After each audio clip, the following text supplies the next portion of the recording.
you wish that there's anything that your teachers understood about your reading needs or differences? That you need to make sure if you're going to implement an image, especially on like Nearpod or like a PowerPoint, to make sure to implement alt text so I can have some sort of like caption that I can listen to know what's on the image. And also just like if you don't know how to make the document accessible, I would wish they knew how to contact my TVI because she has the tools to modify it.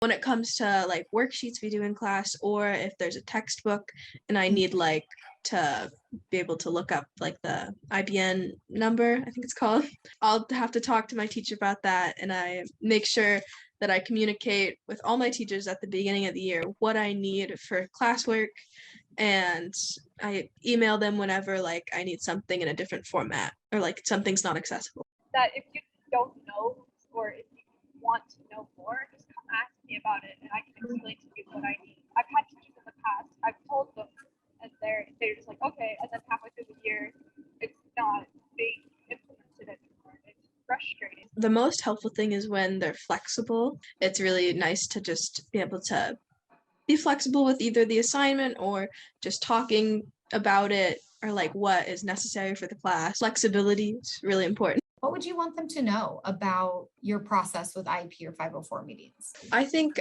the most important thing is that those are important meetings, especially for the student, but even for the teacher. Like if they can be there, I think it's really important to try and come to those meetings so it's easier to understand what like accommodations I need and how those are implemented in like the classroom, because it might not have like an example of that for the specific class. So I think it's really helpful if those teachers can be there. Actually saying it's important for teachers to understand. The teachers that came to my IEP meetings knew more about what my accommodations I needed versus people that didn't come, because IEP gives a lot of information about the student, not just their accommodations, but like their situation and their story. So just to get to know the student better. I know teachers have busy schedules, so if you can't come to like a 504 IEP meeting, just like ask for me to print it out or ask me to email it to you or ask someone higher up who might have it to email it to you. Just read through it. That's even helpful.